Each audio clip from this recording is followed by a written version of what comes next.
शासन नायक श्री महावीर भगवान की, परम पूज्य आचार्य गुरुवर श्री विद्यासागर जी महाराज की, धर्म प्रेमी भव्य आत्माओं, भगवान जिनेंद्र देव की देशना चार अनुयोगों के माध्यम से हम लोगों को ज्ञान में आती है। भगवान महावीर स्वामी ने जो अपने दिव्य उपदेश दिए वह जनवाणी के माध्यम से आज हमारे पास में है। उन उपदेशों में चार प्रकार से हमें तत्व का ज्ञान कराया जाता है।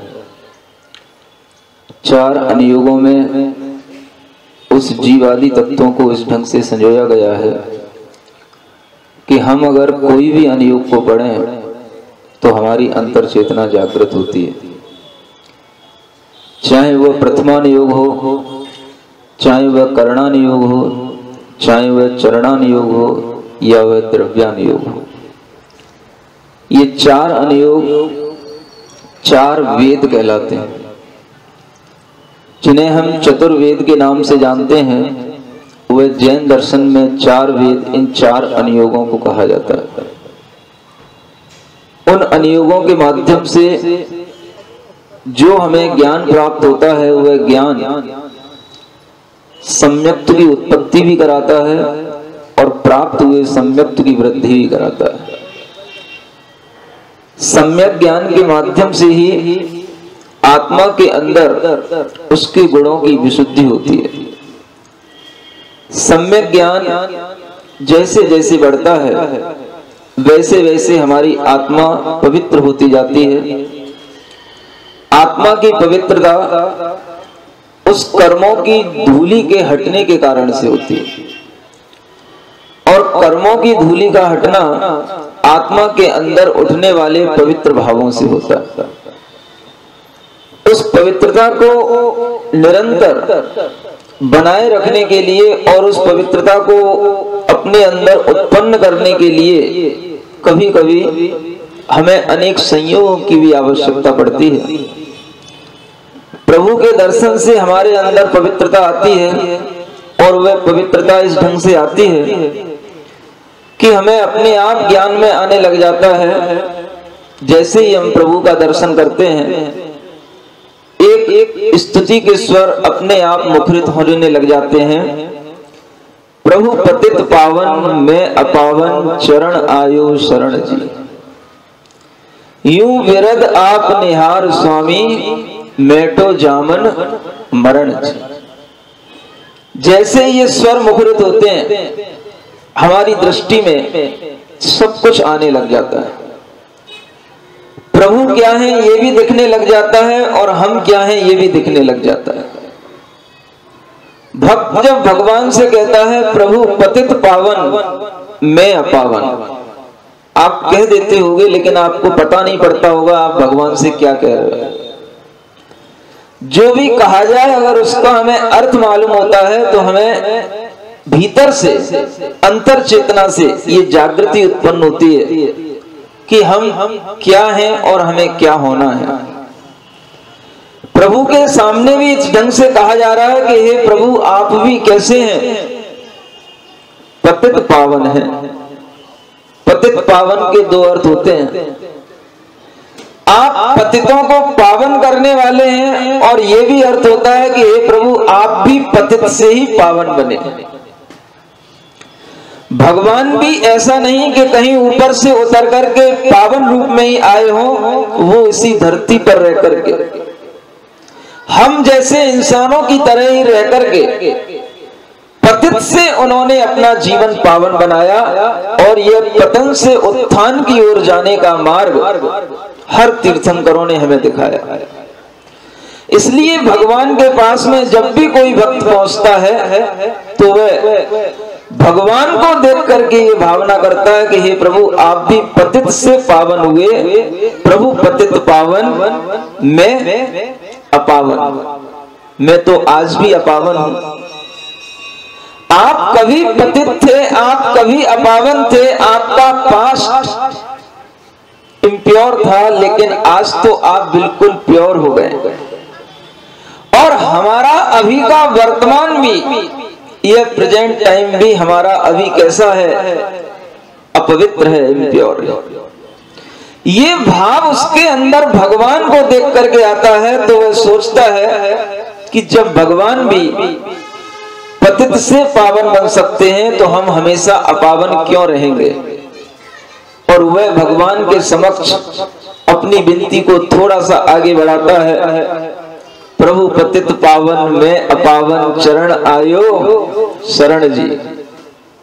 भक्त हमेशा इस प्रक्रिया से गुजरता है कि उसे कभी ना कभी किसी ना किसी की शरण में जाना ही पड़ता है। जितने भी तीर्थंकर बने उन्हें भी इस प्रकार से भगवान की शरण मिली, उन्हें भी गुरुओं की शरण मिली और उनका जीवन भी धीरे धीरे ही पतित से पावन हुआ।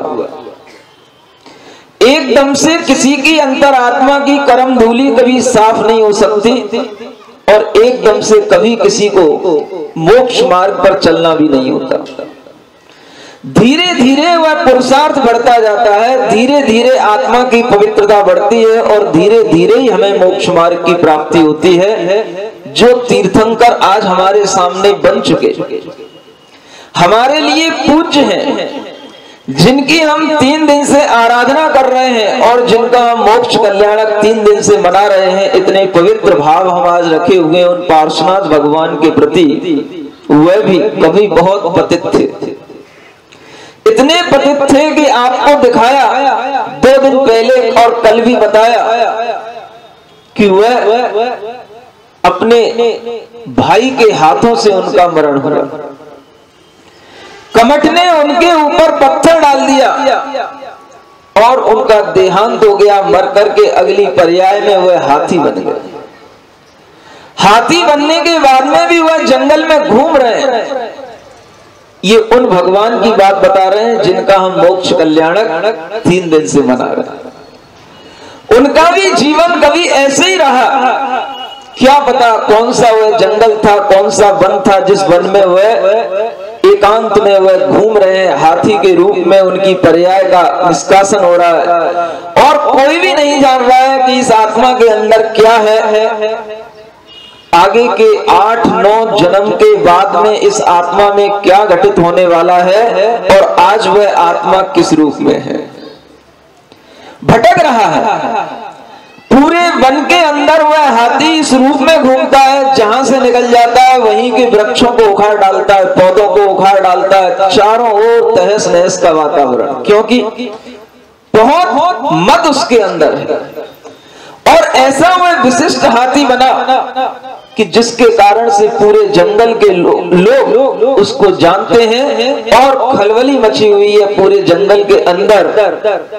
वहीं पर आपको बताया था जो पूर्व भव का राजा था, राजा अरविंद, सुन रहे हो?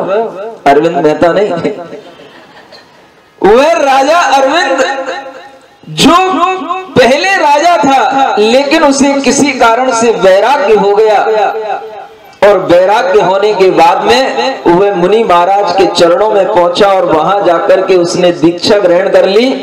दीक्षा लेकर के वह मुनि महाराज के रूप में अकेले भ्रमण करने लगे और भ्रमण करते हुए वह एक बार सम्मेद शिखर की यात्रा करने के लिए जा रहे थे। कहां जा रहे थे? सम्मेद शिखर की यात्रा करने के लिए जा रहे हैं। साथ में अनेक श्रावक लोग हैं, मुनि महाराज को विहार कराते हैं, यात्रा में साथ में जाते हैं और साथ में यात्रा करने के बाद में मुनि महाराज के साथ भी यात्रा करते हैं। सुन रहे हो? किस काल की बात बताऊं? ये उस चतुर्थ काल की बात नहीं है, क्योंकि वो तो और पहले की बात है। चतुर्थ काल में तो वो पार्श्वनाथ बनकर के आए थे, तो उनके और 8, 9, 10 भाव पहले की बात बता रहा हूं। सृष्टि अनादि से चल रही है और उसी अनादि के क्रम में हर जीव का परिणमन चलता रहता है। वह उस पर्याय में जब वह राजा से महाराजा बन गए हैं और उस महाराजा बनने के बाद में श्रावकों के साथ में यात्रा के लिए जा रहे हैं। रास्ते में अनेक गांव पड़ते हैं, जंगल पड़ते हैं। उन्हें हर जंगल से, गांव से निकलना पड़ता है और वे भी भ्रमण करते करते उस जंगल की ओर जा रहे हैं जहां से आगे चलने के बाद में उन्हें शिखर जी की यात्रा का और पड़ाव मिलना है। श्रावक लोग पहले भी मुनि महाराज की यात्रा कराते थे और यात्रा कराने के बाद में खुद भी मुनि महाराज के साथ में यात्रा करते थे। ये आपको पार्श्वनाथ भगवान के कई भवों पूर्व की कथा से ज्ञान में आएगा। पहले ऐसे साधन नहीं थे, डंबर रोड बनी हुई हो, ट्रेनों की व्यवस्थाएं हो। जब कोई श्रावक का मन होता था कि हमें यात्रा करने जाना है तो वो सोच लेता था भैया अपन तो यात्रा करने जा ही रहे हैं, लेकिन अपने को अगर कहीं कोई मुनि महाराज मिल जाए और उनकी यात्रा में अपन सहयोगी बन जाए तब तो एक पंथ दो काज नहीं 200 काज हो जाए।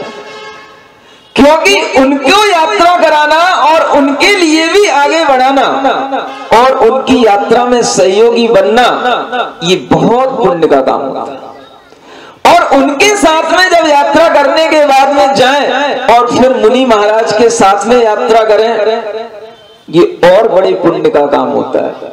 सुन रहे हो? काम तो वही है जो तुम लोग करते हो, लेकिन उनमें धर्म की वृद्धि तब होती है जब उसमें हमारे साथ में कोई धार्मिक भी होता है।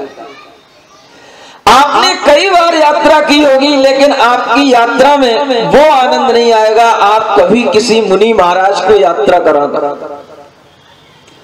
किसी मुनि महाराज को किसी तीर्थ तक ले जाना और तीर्थ पर ले जाने के बाद में उनके साथ में यात्रा करना, आपको लगेगा कि हमने अपने जीवन में कोई बहुत बड़ी उपलब्धि हासिल कर ली, हमने रत्नत्रय धर्म की साक्षात उपासना कर ली, भले ही हम रत्नत्रय अपनी आत्मा में धारण नहीं कर पाते, आपको महसूस होगा। और वह रत्नत्रय के साथ में अगर आपकी वह यात्रा होगी तो आपके अंदर जरूर रत्नत्रय की भावना उत्पन्न होगी। आपकी आत्मा के जो गुण हैं वो अभी कर्मों की धूलि में दबे हुए हैं। सम्यक दर्शन, सम्यक ज्ञान, सम्यक चार्य, इन गुणों की उपासना के लिए भी हमें कभी ना कभी किसी ना किसी रूप में संयोग प्राप्त करना, और वह संयोग हमें किसी भी रूप में मिल जाए। जितना ज्यादा तुम मुनि महाराज के चरणों में बैठोगे, उनके चरणों में रहोगे, उनकी संगति में रहोगे, उतनी ज्यादा तुम्हारी कर्म धूलि समाप्त होगी, उतनी ज्यादा आत्मा में पवित्रता आएगी। और जितना ज्यादा तुम अपने परिवार के लोगों के साथ में रहोगे, अपने घर गृहस्थी के साथ में रहोगे, उतनी ज्यादा कर्म के बंध बढ़ते जाएंगे और आत्मा अपवित्र होती जाएगी। सुन रहे हो? सो तो नहीं गए? अपने मन में हमेशा ये ध्यान रखना कि जब भी कभी हमें अपनी आत्मा को शुद्ध करना पड़ेगा तो हमें गुरुओं की सानिध्य की बहुत बड़ी आवश्यकता चाहिए। और हमेशा श्रावक जो बुद्धिमान होता है वह श्रावक हमेशा ऐसे संयोगों की हमेशा चाह करता है। हर श्रावक के अंदर यह भाव रहता है, मैं जो कमा रहा हूं, मैं जो अपने व्यवसाय के माध्यम से अर्जित कर रहा हूं, इसका धर्म में कहीं ना कहीं उपयोग हो जाए, वह कुछ ना कुछ धर्म के काम में लग जाए, धार्मिक के काम में आ जाए। ये भावना हर उस श्रावक की रहती है जो धर्म को जानता है और जो न्याय से कमाता है। उस श्रावक के अंदर हमेशा ये भावना रहती है कि हमारा जितना भी व्यवसाय है, जो भी हमारी रोजाना की आमदनी है, उसमें से कुछ ना कुछ परसेंट तो धार्मिक के लिए और धर्म के काम में आ जाए। सुन रहे हो मंसर वालों? ऐसा लग रहा है जैसे क्लोरोफॉर्म सुखा दिया हो। मन के अंदर हमेशा इस प्रकार की जिसके अंदर भावना रहेगी वो धार्मिक व्यक्ति कहलाता है, क्योंकि उसके अंदर धर्म का ज्ञान है। वो जान रहा है कि धर्म कहाँ होता है, धर्म किसके साथ होता है और धर्म कैसे प्राप्त किया जाता है, ऐसा अनादि काल से चला आ रहा है। चतुर्थ काल से पहले भी जब इस धरती पर कोई काल चल रहा होगा, उस समय पर भी इसी प्रकार से लोग मुनि महाराज के साथ में उनके दर्शन करने के लिए जाते हैं, और जब उनका मन बन जाता है उन्हें यात्रा कराते हैं और उनके साथ में यात्रा करने के लिए स्वयं तैयार हो जाते हैं। ऐसे ही मुनि अरविंद महाराज के साथ में, सुन रहे हो, कई श्रावक लोग हैं और जा रहे हैं, जंगल से गुजर रहे हैं। उसी जंगल से गुजरना हो गया जिस जंगल में वह हाथी खलबली मचाए था। संयोग कभी ना कभी बन जाते हैं, और उन संयोगों में भी कुछ ना कुछ पूर्व पर्याय का ऐसा लेन देन रहता है, व्यवहार रहता है, जिसके कारण से वो कदम भी उसी ओर जाते हैं जहां पहले अपना कुछ ना कुछ संबंध रहा हो। सुन रहे हो? आप ये नहीं समझना कि मुनि महाराज मंदसौर में आ गए, कहीं अचानक से आ गए, कहां से आ गए। महाराज का जन्म तो कहीं और हुआ था, दीक्षा कहीं और हुई और आ गए मंदसौर में। ध्यान रखना कि कहीं ना कहीं तुम्हारे साथ में भी अपना कोई ना कोई संबंध रहा होगा, और हमारा भी संबंध तुमसे कहीं ना कहीं रहा होगा। वे लेन देन, वे व्यवहार, वे कभी ना कभी इस रूप में रहा होगा कि आज तुम्हारे अंदर अपने आप में भक्ति भावना बनी, और हमारे अंदर ये भाव बना कि हमें भी यहीं पर रुक करके धर्म ध्यान करना है, यहीं पर रुक करके धर्म ध्यान कराना है। सुन रहे हो? धर्म ध्यान केवल करने की बात होती थी, वो चतुर्थ काल में होती थी, वो इतना अच्छा काल नहीं था। उस काल में केवल मुनि महाराज धर्म ध्यान करते थे, लेकिन ये पंचम काल बहुत अच्छा है। जानते हो क्यों? क्योंकि इस पंचम काल में मुनि महाराज धर्म ध्यान करते भी हैं और मार मार के धर्म ध्यान करवा भी लेते हैं। मार मार के मतलब वो भी पिटने के लिए तैयार है। श्रावक ऐसा ही होना चाहिए, जो मुनि महाराज कहें और मुनि महाराज के अनुसार वह करने की भावना कर रहा हो। अगर मुनि महाराज उसे कुछ भी कह दें, वह तैयार हो, बिल्कुल भी नूनच नहीं करे, तो समझ लेना उस श्रावक के कल्याण होने में 2-4 भव से ज्यादा अब नहीं बचे।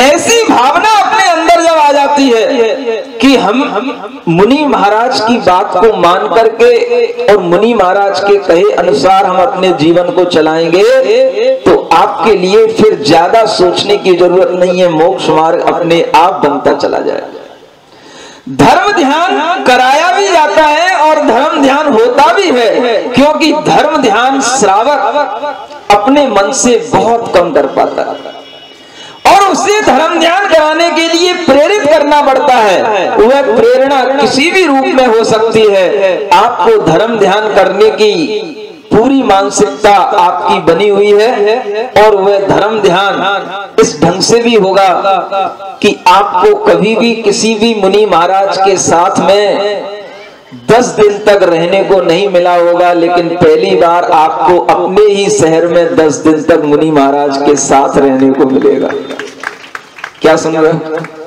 जहां तुम रहोगे वहीं हम रहेंगे, लेकिन तुम्हारे घर में नहीं रहेंगे।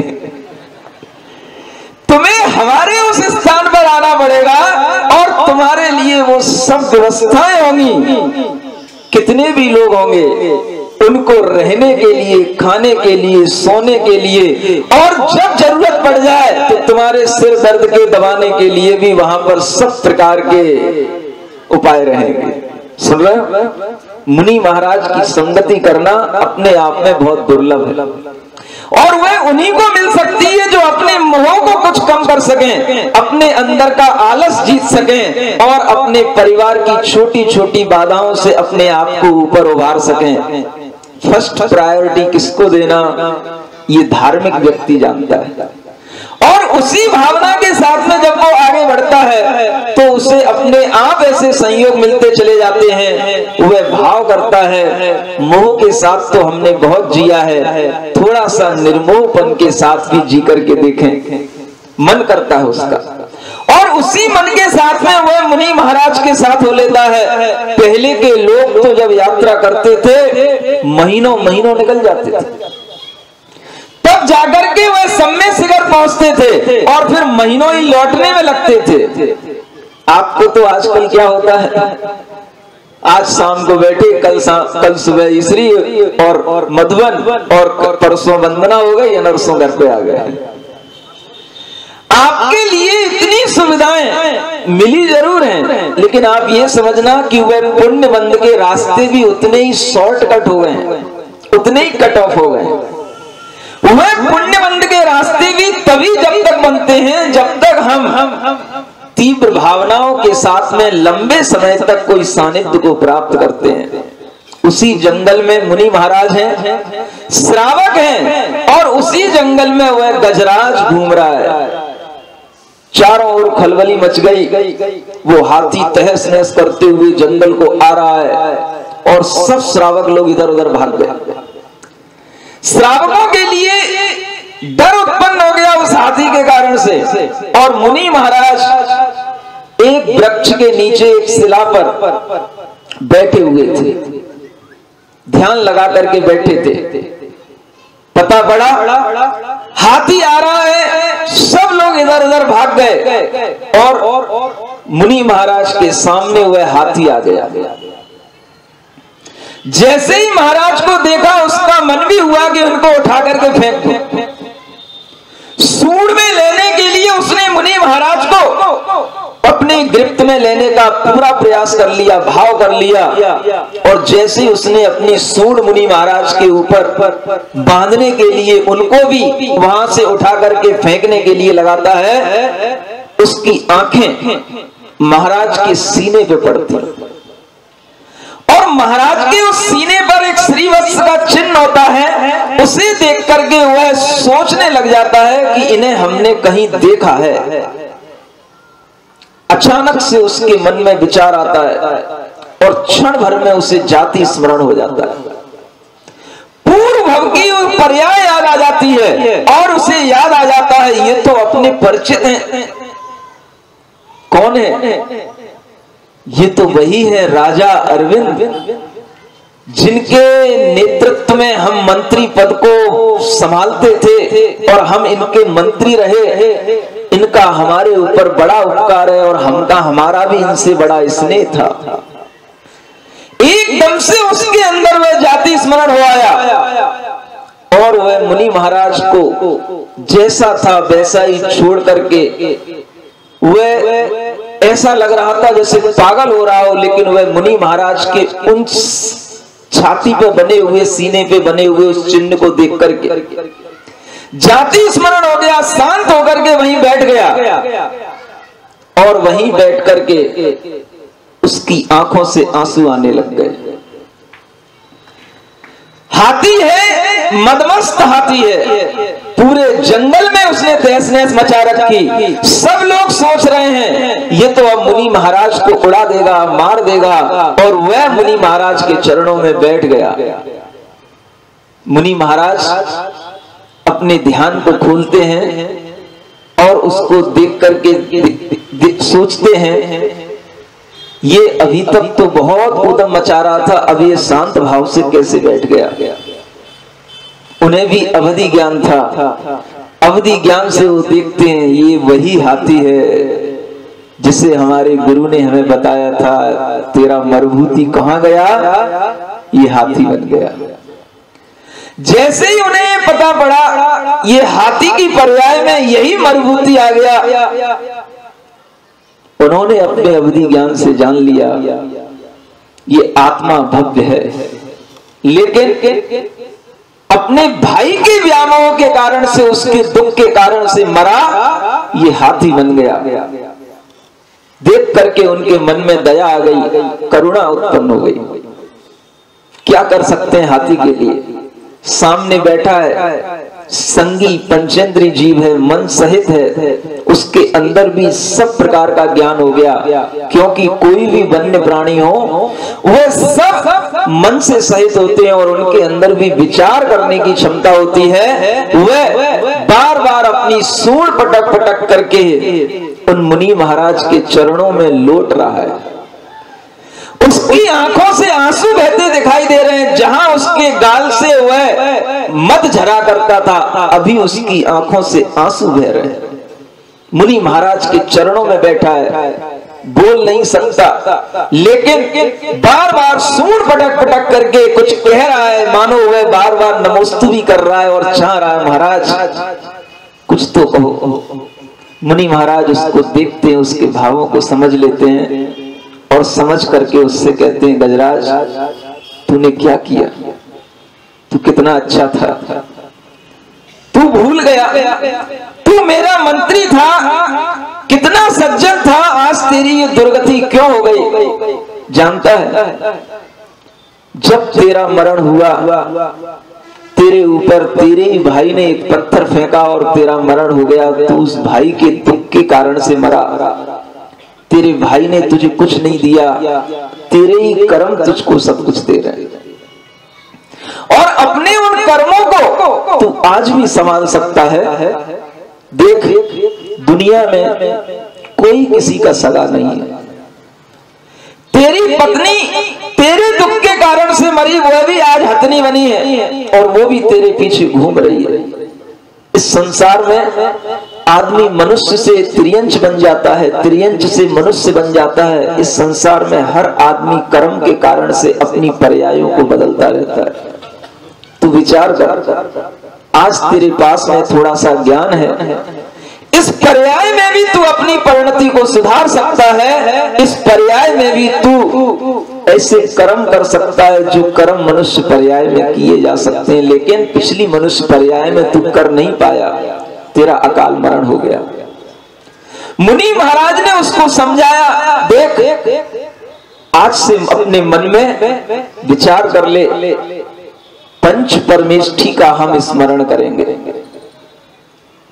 नमो अरिहंताणम से लेकर नमो श्लोए सब साहुणम को हम याद करेंगे और उन पंच परमेष्ठी की श्रद्धा रखते हुए ऐसा मन में विचार कर ले कि अब हम किसी भी जीव को सताएंगे नहीं, किसी भी जीव को मारेंगे नहीं। यहां तक कि ये जो वृक्ष हैं ये भी एक इंद्रिय जीव हैं, इनको भी हम उखाड़ेंगे नहीं। इनके प्रति भी हम अपनी बल का, अपनी शक्ति का दुरुपयोग करके प्रदर्शन नहीं करेंगे। और वह मुनि महाराज की हर बात को सुन रहा है, आंसू भी बहते जा रहे हैं और वह हर बात को भीतर से सुनता भी चला जा रहा है। मानो उसके अंदर क्षयोपशम लब्धि, विशुद्धि लब्धि, देशना लब्धि सब एक साथ घट रही है और वह इस देशना के साथ में उस देशना लब्धि को प्राप्त करके वह अपने अंदर से वह सम्यक दर्शन के भाव को भी प्राप्त कर लेता है और त्रियंच की उस हाथी की पर्याय में उसे सम्यक दर्शन मुनि महाराज के चरणों में ही हो जाता है। सम्यक दर्शन तो हुआ ही। महाराज ने कहा अणु व्रतों का पालन भी करना है, किसी को मारना नहीं, किसी के साथ में छल कपट करना नहीं, किसी की कोई चीज उठा करके कहीं ले जाना नहीं, अपने पास में कुछ भी रखना नहीं और किसी दूसरी अपनी स्त्री को छोड़ करके किसी दूसरी हथनी से अपना संबंध रखना नहीं। सब सुन लिया उसने। मुनि महाराज ने उसे 5 अणु व्रत दे दिए और उन अणु व्रतों का पालन करने का उसका मन उसी समय पर हो गया। कोई उसने नूनच नहीं की। जब आत्मा में काल लब्धि की परिणति उत्पन्न होती है और जब काल लब्धि निकट आ जाती है तो आदमी सब कुछ समर्पण के साथ में स्वीकार कर लेता है और जब तक काल लब्धि नहीं आती तब तक वह आदमी अहंकार में सिर उठा करके इधर उधर घूमता है, गुरुओं की बात का भी तिरस्कार कर लेता है, उनका भी अनादर कर देता है, क्योंकि संसार अभी बहुत बड़ा हुआ रहता है। वह संसार जिस पर्याय में घट जाए, उसी पर्याय में अगर हमें ऐसे सानिध्य मिल जाए तो उसी समय पर वह देशना लब्धि, प्रायोग लब्धि, करण लब्धि में ढल जाती है, सम्यक दर्शन की पात्रता आ जाती है और ये संसार घट करके चुल्लू भर रह जाता है। वह हाथी की पर्याय में घटित हो रहा है। सामने बैठा है, रो रहा है, इतना रो लिया कि मानो उसने अपने पूर्व जन्म के कई भवों को उसने रो रो करके अपनी कर्म रज को धो लिया। और धोने के बाद में वह मुनि महाराज के पास में बैठ करके उनसे बार बार सूंड को उठा उठा करके कह रहा है, महाराज आपने हमें हित का जो उपदेश दिया है वह हमें पूरा का पूरा स्वीकार है। वहीं पर खड़ा होकर के मुनि महाराज शिला के पास में बैठे हैं। वह मुनि महाराज के 3 चक्कर लगा करके उनके पास में बैठ करके उनकी 3 परिक्रमा लगा करके वंदना करता है।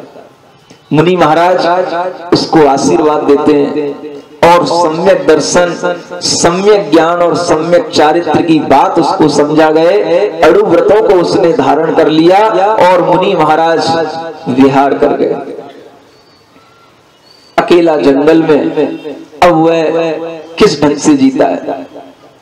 अब वह किसी भी प्राणी की हिंसा नहीं करता। महाराज ने कहा था अपनी स्त्री के सवाए किसी को नहीं देखना।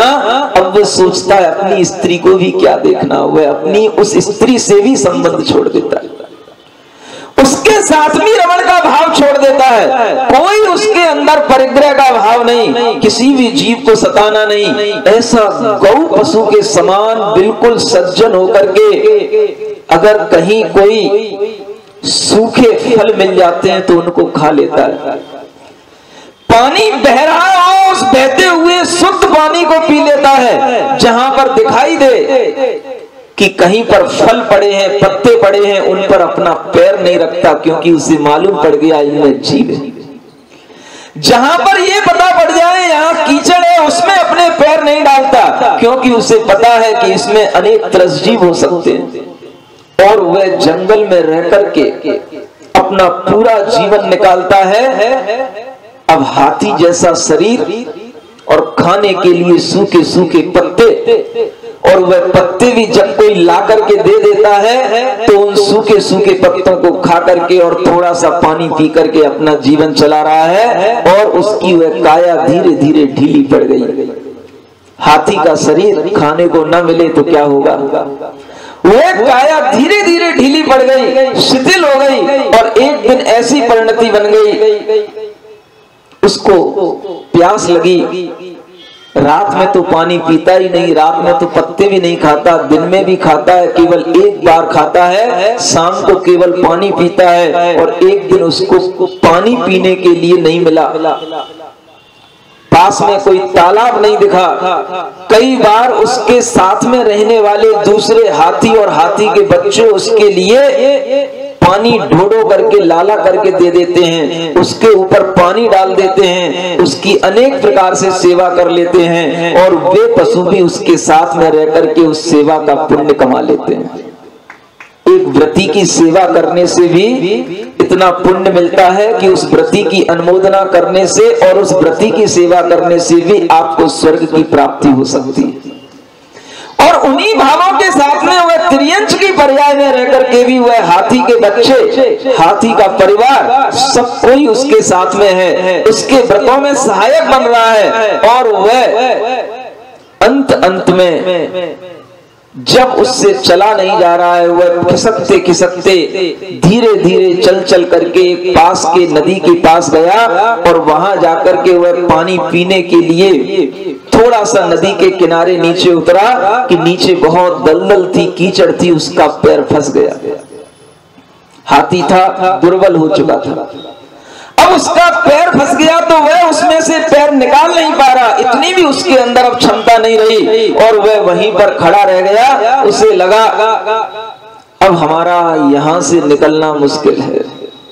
और उसी समय पर वह कमट का जीव जो मर करके एक सर्प बना था, भयंकर जहरीला सर्प।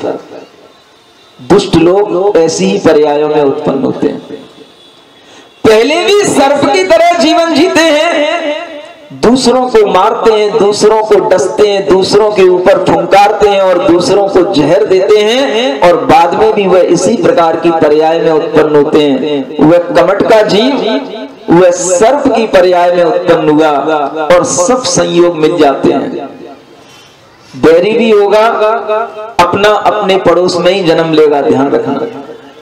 तुम जहां सर्विस करने जाओगे वो वहीं पर उसका जन्म होगा, तुम जहां बिजनेस करोगे वहीं पर उसका जन्म होगा। अगर तुम्हारे पूर्व जन्म का कोई बैरी होगा तो वह तुम्हारे आसपास किसी ना किसी रूप में तुमसे रिश्तेदारी कर लेगा, तुमसे मिल जाएगा। स्नेही भी होगा, रागी भी होगा, तुम्हारा पूर्व जन्म का मित्र भी होगा, तो भी वह तुम्हें कहीं ना कहीं मिल जाएगा, क्योंकि ये कर्मों के कारण से वह जीव उन्हीं स्थानों पर जाकर के उत्पन्न होता है जहां पर उसका किसी से कोई शत्रुता या मित्रता किसी भी रूप में संबंध हो।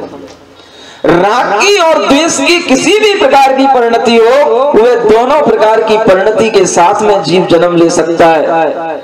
उसी जंगल में उस हाथी को वह राजा अरविंद महाराजा के रूप में मिल गए और उससे उन्होंने धर्म ध्यान प्राप्त कर लिया, अपने लिए सम्यक दर्शन प्राप्त कर लिया, और उसी जंगल में उसका वह शत्रु भी मिल गया जिनसे अपन ने अपना संबंध बनाया है। उन संबंधों को भी भोगना पड़ता है।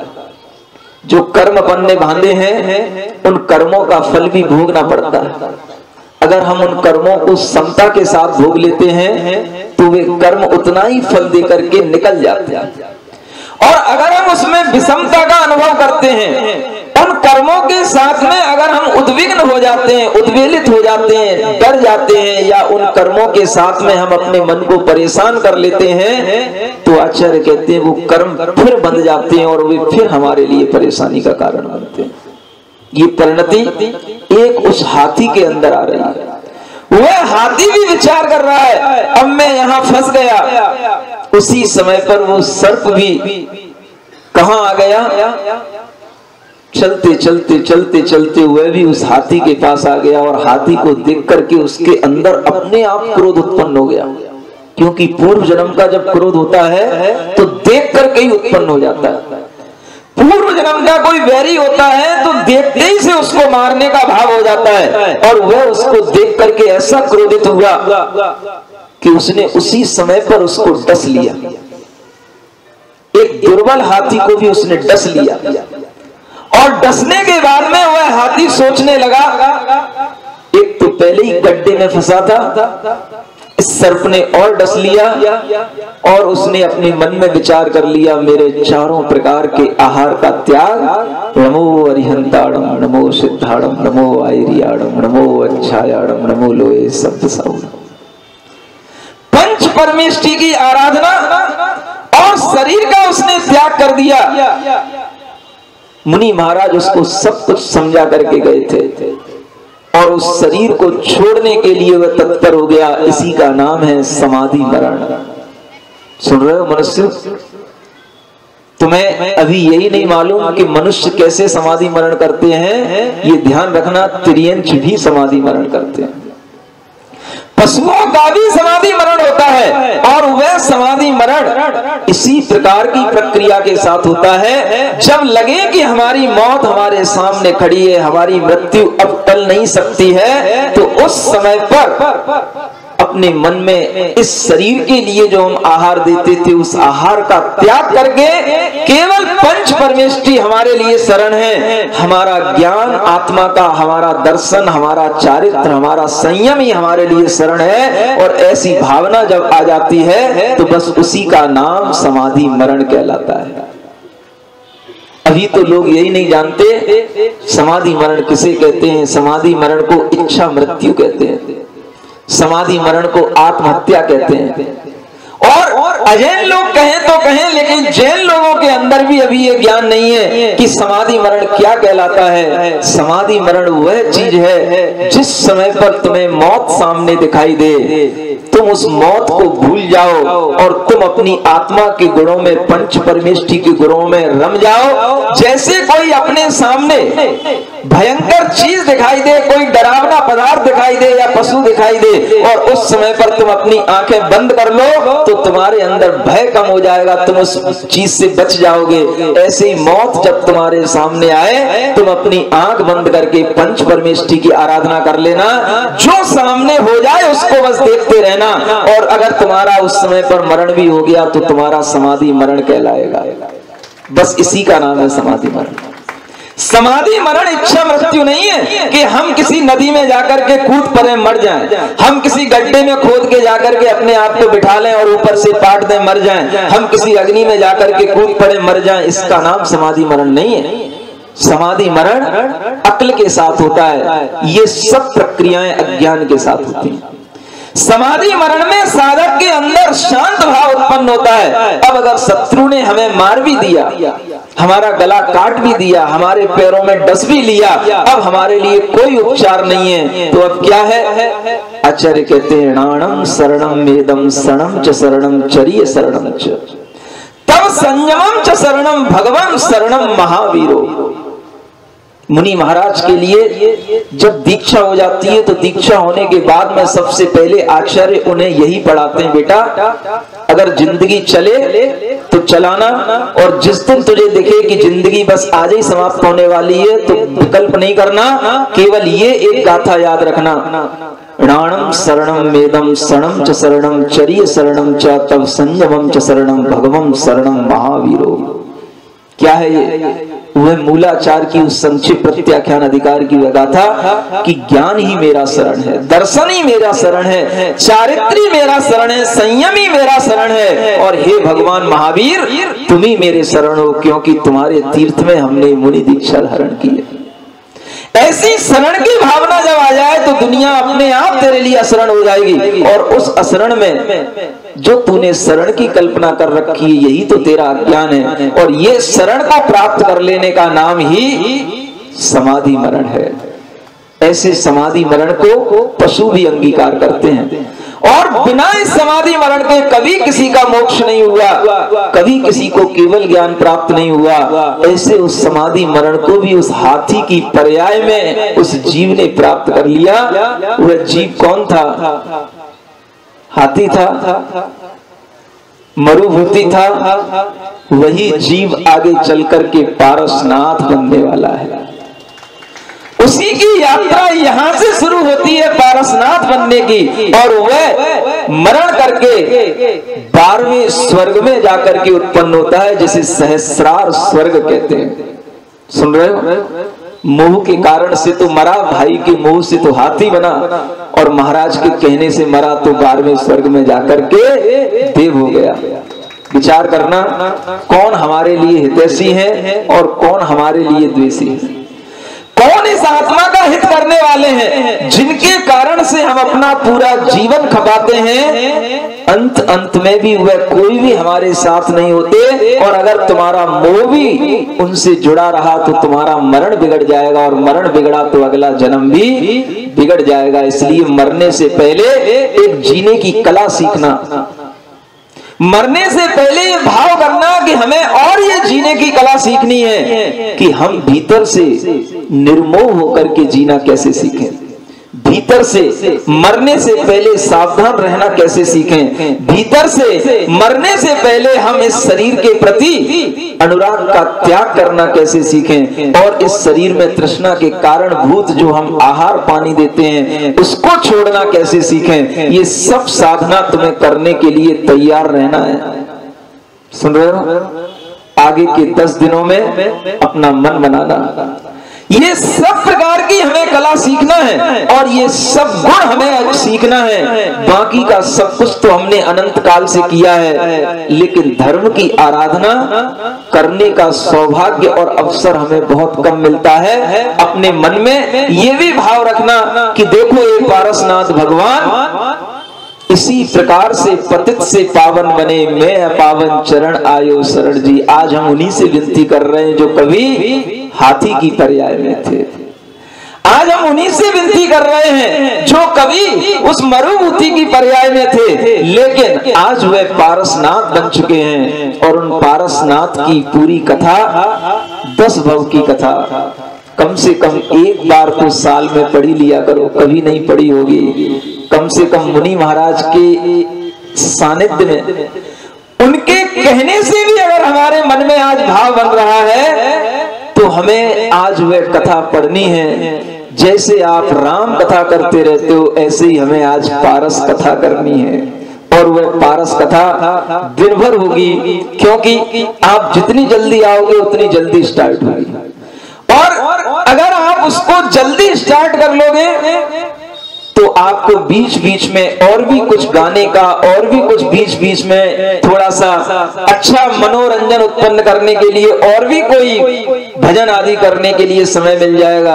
और अगर आप देर से करोगे शुरू तो फिर शाम ढलते तक वह पूरा होगा।